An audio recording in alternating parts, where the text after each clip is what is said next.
Brody Malone leads night one over a point and a half over Frederick Richard. Stephen Nedoroscik was exceptional on Pommel horse, and several athletes needed to get some nerves out. For those new here, my name is Kensley. I'm the host of Neutral Deductions, a podcast all about men's gymnastics. Today, I'm joined for the very first time by former Nebraska gymnast and multimedia contributor Gabe Sanchez, who has been on site covering the meet this week. This is episode 33, where we are going to be focusing on the U.S. National Gymnastics Championships night one. This is the Neutral Deductions podcast, men's gymnastic news, coverage, and analysis. Hosted by Kensley Beal.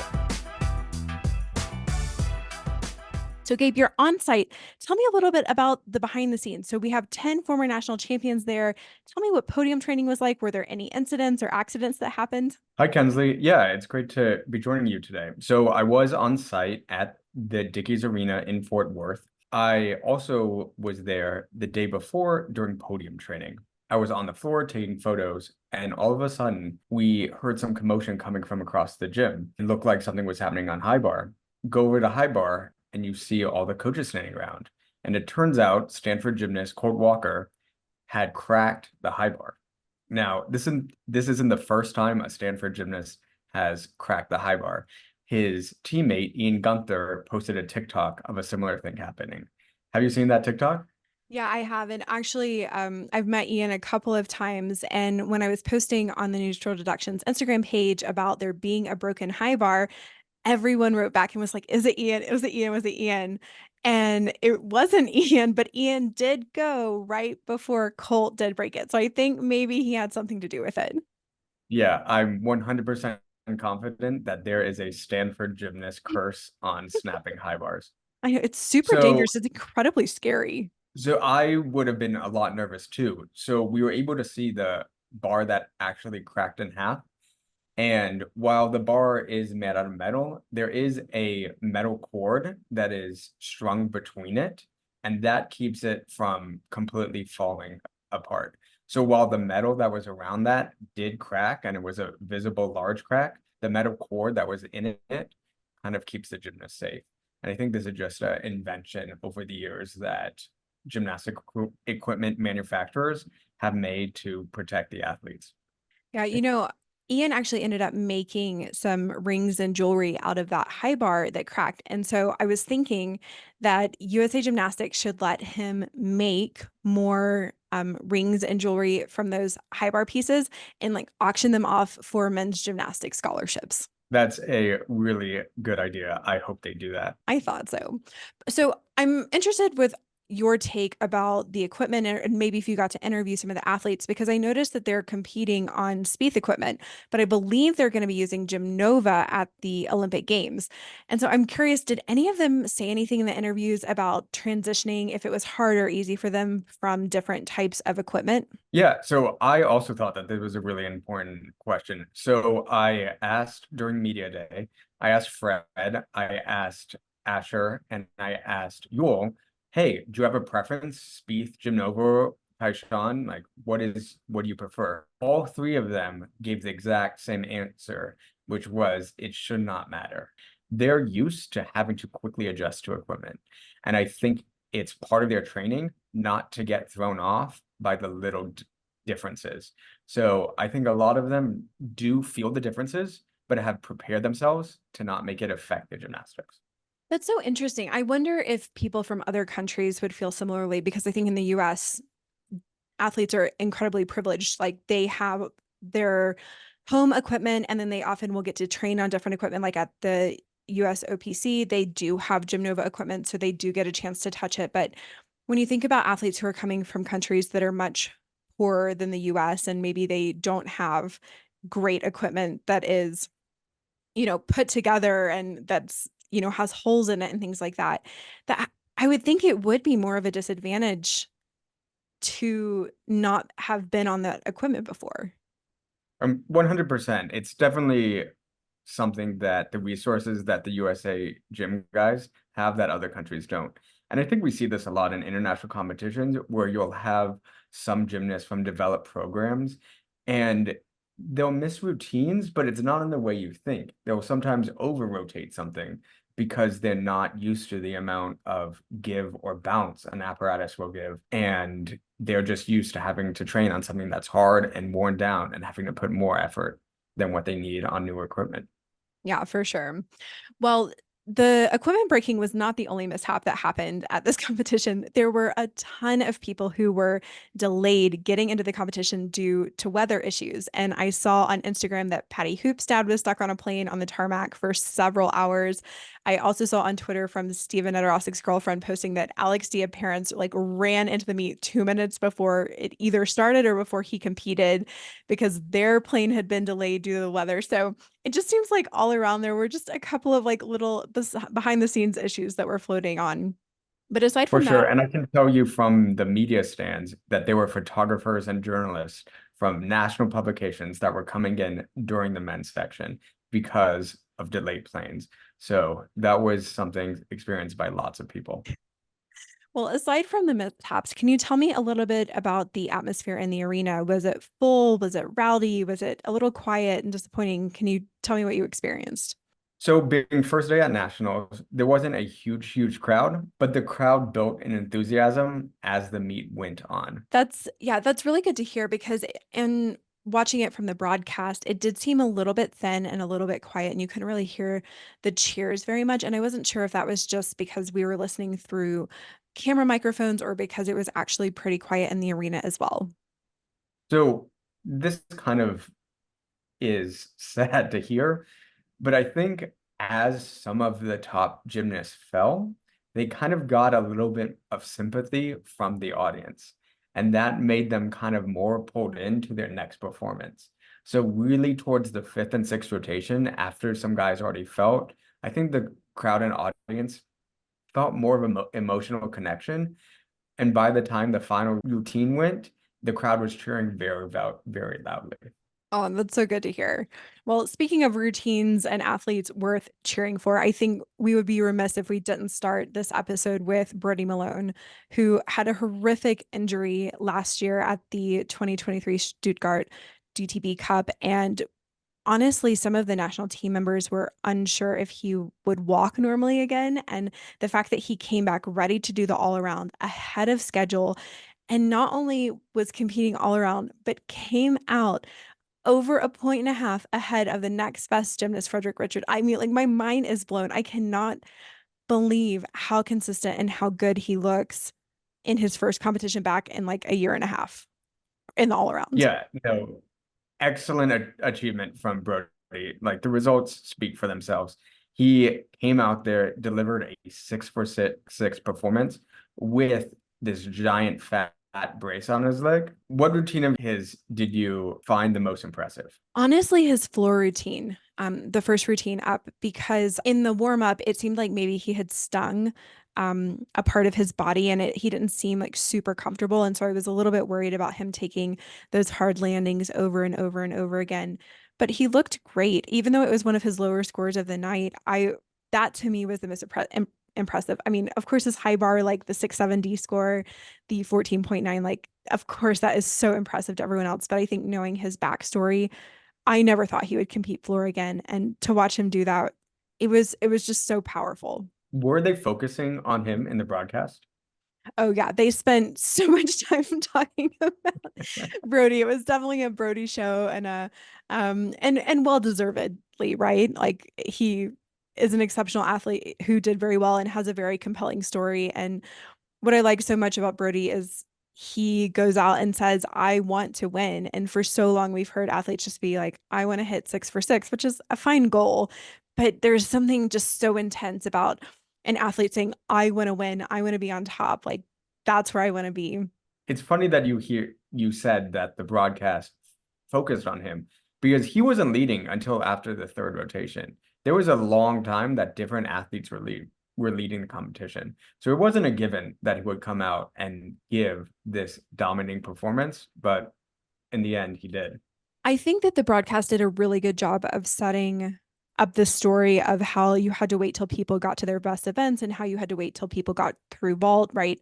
Because Birdie's best events, like obviously, are very stacked towards high bar. And of course, vault is typically for most people a very high scoring event.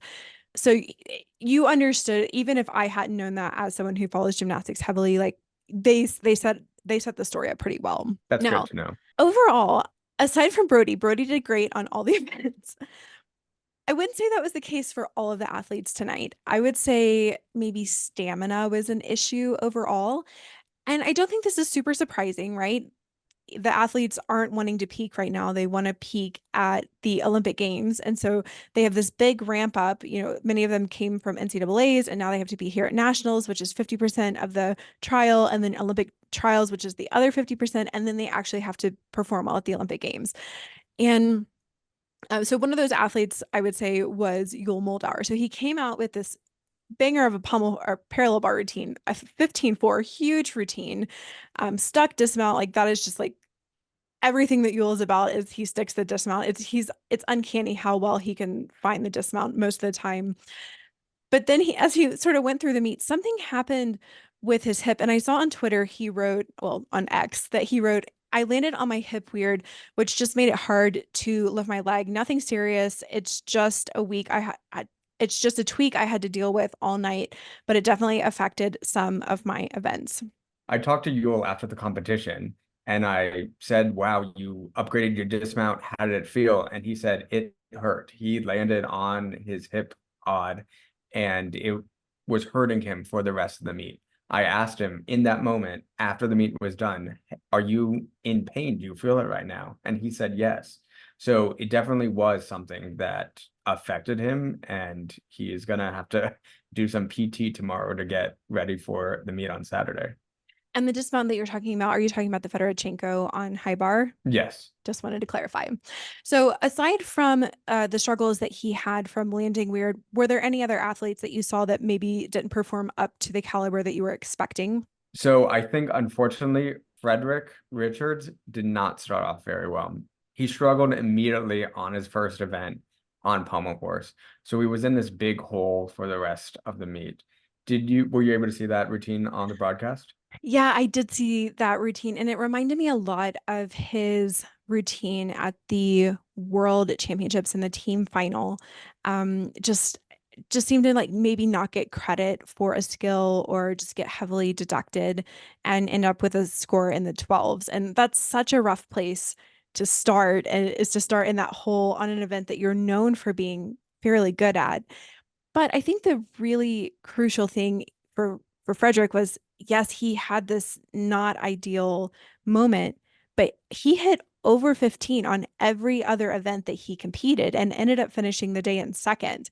And like at one point, I think at the halfway point, he was down in 10th. And I was like, oh no, like this is not going very well. And like what a comeback he had. Yeah, great for Fred to be able to bounce back. I will say we have not seen a clean all-around set from Frederick in over a year. We saw him win the bronze medal at World, which is an amazing achievement, like something a U.S. man has not done in years and years and years. But still, he accomplished that with a fall. At Big Tens, again, he won the all-around, but he did that with a fall. And at NCAAs, again, he got second, a great accomplishment, but he fell again. So we're still waiting for Frederick to put it all together, show us what a clean 6-for-6 set is like, and see how high he scores. So yeah, I think that was a really great point. I think he's one of the younger athletes vying for a spot on the Olympic team. And I think that consistency comes with more practice. But yes, I think we were still waiting for him to consistently put 6-for-6 together to live up to his all-around potential. Neutral Deductions recently launched this year and is entirely funded by listener contributions. If you'd like to support the show and help promote men's gymnastics, kindly consider making a donation through the PayPal link provided in the show notes. All donations are greatly appreciated. Thank you. I would say someone else for me that I didn't feel like competed as well as they could have was Asher Hong. It was actually pretty shocking. I think he's down in 10th place right now. And that is certainly not a place that I don't think that that's representative of how talented he is. So what did you see from him tonight that you think he can improve on for night 2? The elephant in the room is he got an 11 on horse. So he needs to bring that back up. Even though Asher's this ring guy, vault guy, he has a decent pommel set. Stanford used him in the team final on horse. So he can hit a decent pommel set. He just didn't get it done today. I think if he can hit a good pommel set, and then on floor, if he can control his landings a little bit better, I think those two things will really bump him up in the all around. And his vault on his Risei Guang, his knee did touch. Originally on the broadcast, they were like, no, he didn't fall. But they went back later in slow-mo and they actually had this arrow pointing to it, which I thought was a really cool graphic to help guide the viewer to, oh, this is what we're looking at. Yes, this officially counts as a fall. And of course, that hurt him because I think he had an 8.0 execution score with a fall. So he clearly would have gone above 9, which would have really helped him in his quest for that all-around title. That's great to know that the broadcast is doing that. I think it's really important that they're educating a lot of viewers before the Olympics to kind of have a more of a gymnastics knowledge. Yeah, I actually was incredibly impressed with this broadcast. I think for years, NBC has gotten a lot of criticism for showing people sitting on the ground or not having running scores. And this broadcast had running scores for the top 3 in the all around the entire time. It had a graphic for which athlete was on which event, and it would highlight the event it was on. There were arrows and graphics that would help guide the viewer's eyes, and they showed a ton of routines. We rarely saw someone like just sitting, taping, or talking, or eating a candy bar. So I was incredibly impressed with this production. Asher was only one part of a group of Stanford athletes that were here. Who else from Stanford were you impressed by? I was impressed with Colt. I think I'm always impressed with Colt because he had a really bad injury last year where he was feeling numbness and tingling down his legs. And he's always been known for being a power gymnast. And so he took some time to work on his other events. And he's just kind of like that calm, consistent presence that is just always there. And last year, he actually would have won the all-around title without the bonus system. And this year, after night 1, he's sitting in 4th. So he's one that I'm just sort of watching to be like, okay, like this is the dark horse for the Olympic team. So if you go to the Neutral Deductions YouTube channel, you can see an interview that we did with him on podium training. And he said that he chose not to do all around at NCAA's because he felt a little bit tired and he wanted to conserve himself. And I think that really shows tonight because a lot of the athletes who kind of really pushed hard towards the end of NCAA season showed up, did not have enough energy, and fell. But Colt kind of took off the gas at NCAA's and had a really, really good night here. Yeah, I agree with you. It's something I've asked a couple of coaches and athletes about over the years of you're being asked to peak for NCAAs, and then you have a couple weeks off, and then you have to peak for nationals, and then you have a couple weeks off, and then you peak for Olympic trials, and then you have to peak even more for Olympics. And it just seems like a really long haul that is going to it's going to be a disadvantage for one of the major NCAA athletes, I think, ultimately in the long run. So one of the NCAA athletes who did peak at the right time for NCAA championships was Coy Young. How did he do today? I think Coy had an okay day. It was not his best day. And of course, I think the thing that was probably most shocking was his performance on pommel horse. So he had some issues with his woo, and then when he was going into his flop sequence, he um had lots and lots of bent hips, and then he had to really push up into the dismount, and he didn't make his intended dismount and fell off. And of course, like due to the Kohei Uchimura rule, he was able to do it again, but that hurt his score, and he ended up getting like a 12.6 on pommel horse, which is the event he's the reigning silver medalist on. So I'm sure that was really disappointing for him, but his vault was spectacular. The handspring Randy, he got a 14.8 there. His P bars are so improved this year, 14.9, and even his high bar, which is really not a strength for him, was 13.75. So it's a little bit funny that his lowest score was in fact pommel horse, and I don't expect that to be repeated. I think he'll come back angry and have an excellent night too.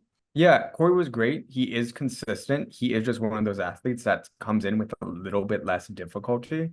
So if he is off by 1 or 2 tenths, it does hurt him more than another athlete. I will say the fall on pommel horse, it wasn't like a normal fall you expect, just someone, touches their leg and then just kind of hops off. It was a fall like you expect to see on high bar or P bars. He fell crashing to the ground and he got an audible ooh from the audience. So Mm. of course he's okay, but it was one of the hardest pommel horse falls Oh no. I think I've seen. The only other athlete tonight I really want to touch on is Donnell Wittenberg sitting in third, right? This is an athlete who has pushed his way through. He really thought he was going to make that 2016 Olympic team. Has kept going for years and years. I believe is the oldest competitor on the floor, and I just thought he had a really solid day overall. I mean, a couple things to clean up, right? He was a little bit hoppy on floor, so if he can control those landings, he'll easily be above the 14 mark. Even on his still rings, he had a couple steps back that he can gain probably 3/10 more back on still rings. He did the Rise Guang for the first time in like He two. did the Rise Grong. I know. I shocked when I saw it. It should have been a huge crowd pleaser. I don't think many people saw it coming, so that's why the crowd did not erupt. Oh But let me no. tell you, the athletes on the floor that saw him do it cheered for him, knew how difficult that vault was for him, and supported him when he did it. It was really great to see the support there. For those who don't know the backstory, Donnell has really struggled with this vault. So he won a 2015 bronze medal with this vault in Glasgow at the World Championships, and he has struggled with it on and off since then. At 2017 World Championships, he had sort of a mishap. At 2022 World Championships, he hit the board and sort of like slid, and he is just, it has been such a hard, like, I think, mental game for him to get this back. And so it was such a big moment. Of course, it's a big vault, but it's an even bigger moment to see someone overcome that hurdle, knowing their backstory. So it's really exciting for him. Yeah, and I just also want to mention, I think he's improved on rings too. His strength moves were very, very solid. And like you said, the only things he messed up were a dismount and a handstand, two things he can easily fix. Yeah, I totally agree. So I'm very interested to see how he'll end up placing on night two.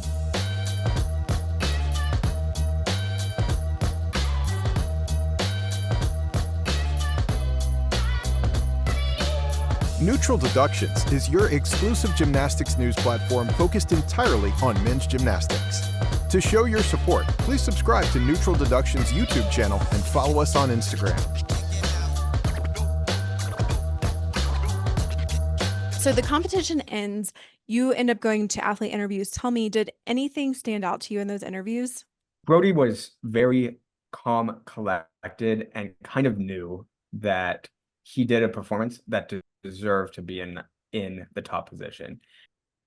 So, Yeah. of course, Brody understood what he had put together and how powerful that was. And he, as we mentioned, was in the lead with an 85.95. Frederick Richard was in second with an 84.350. Donnell Wittenberg third with an 83.5. Listen to how close these numbers are.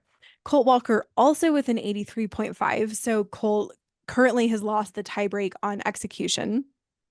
Koi Young, 83.4. Shane Wiskus, also 83.4. Paul Judah, 82.75. Cameron Bach, 82.75. Yul Moldauer, 82.45. And Asher Hong in 10th with an 82.250. Moving on to the leaders of the event. So Paul Judah is leading floor with a 14.75. Steven Nedoroscik is leading pommel horse with a 15.4.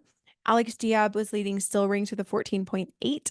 Koi Young was leading the one vault score with a 14.8. The two vault average was Donnell Wittenberg with a 14.35 average. Kern Phillips is currently leading parallel bars with a 15.5. He has the highest score of the night of any event. And Brody Malone leads high bar with a 14.9. And I think what's really interesting about this is actually 4 of those spots are taken up by Evo athletes. And I think a lot of people have been questioning the Evo model over the years, but for them to have 4 of the top event scorers and the leading all-arounder, I think that that's pretty special. You could see at the end of the night, the Evo guys are mimicking the NCAA system outside of the NCAA. So you could see after Brody did a great high bar routine, he went up, he gave Kern Phillips, his teammate, a big hug.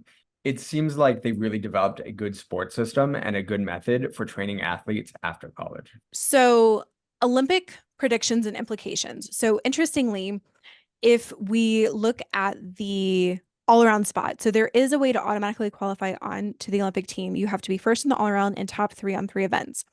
No one met that criteria. In fact, no one was top three on three events today at all. Brody was close. So he was obviously the top all rounder and was first on high bar, third on still rings, and fourth on pommel horse. So if those results were mimicked at the Olympic trials and the overall combined results, no one would be auto selected. So I'm curious, who for you is stock up for the Olympic team and who is stock down and why? Oh, Brody is absolutely on the top of the list. He just shows that he's ready to compete at the highest level. Who else for you is their stock up? For me, Stephen Nedoroscik, huge stock up. That 15.4 was on most of the highest scoring team scenarios that we ran tonight. Patty Hoops also stock up. He's becoming very consistent as well. Donnell Wittenberg definitely stock up for me. I think stock down just a little bit. Asher, a little bit stock down, didn't have a great night. Yule stock down again, just a little bit, not out of the conversation, had an injury, but not exactly where we would have expected him to be. But I want it with all of that said, I want to throw out a reminder that everyone gets a throwaway day. So the way that the selection procedures are written, they are only going to look at the top 3 days of competition for each athlete. And then if they need to, they'll go down to the top, they'll use all 4 days, but they wrote it so that people could have a throwaway day. So for Yule, for Asher, for the athletes who just needed to get the wiggles out, it's okay. This does not mean that they are out of contention for that Olympic team. I'm a little bit TBD on Curran. So Curran did great on parallel bars, had the highest score of any athlete on any event. Definitely a world-class score. His chest was really down on the dismount, and I think he can get back another at least 5/10, if not more there. But his other 3 events were not great. And so I'm curious to see, does he fit into a highest team scoring scenario with just parallel bars as his one event? Because the U.S. is extremely strong on parallel bars. And I think that actually a pommel horse specialist is going to end up adding more than he will if he doesn't get his vault and his high bar more consistent. So I think that's something I'm really, really watching. The last thing I'll say about this is I think the best thing to happen for these specialists, for Alex Diab, for the pommel horse specialist, for Curran, is Brody being able to do all around, because they have a stipulation in the rules that if there ends up being an event where only 3 athletes are able to compete in qualifications. So for example, if you had a team of Fred, Asher, Yule, Curran, and Steve, you would have still rings with a hole that could only have 3 people go up in qualifications. If that happened, that team would have to be at least half a point higher than the next highest scoring team. So when you bring Brody into the mix and Brody can be that 4th all-arounder, I actually think that there is room for a specialist on the team, whereas otherwise I don't necessarily think there would have been. Couple last things. Senior development team. There were a couple athletes who met the criteria for senior development team. Do you remember who those were? Yeah, I think that was Illinois' Tate Costa and Stanford's Kai Umera. Yeah, he's not competing there quite yet, but yes, we'll be joining them in the fall. So to make that senior development team, you needed to have a 32 on just one of the days of competition for your D score. So both of them met that. Some of the other athletes will have the chance to meet that on day 2 of competition. That's a wrap on our day 1 of the Xfinity National Gymnastics Championships competition. If you would, please rate and review us on Apple Podcasts or wherever you get your podcast. It really helps others find neutral deductions and learn more about men's gymnastics. If you would like to help bring more live men's gymnastics coverage, please consider donating. A massive thank you to Richard, Carla, and Philip, who donated in the last couple of days. We are entirely listener supported at this point, and even $10 helps us cover a meal. Truly, if we can get 20 people to donate $10, that's meal coverage for the entire championships. Gabe is there on site. And so if you are willing to help bring this coverage to life, the PayPal link is in every show note and at the bottom of every article on neutraldeductions.com. If you have any questions, comments, or insider tips, you can email Kensley at neutraldeductions@gmail.com. That's all for this week. We'll see you next time.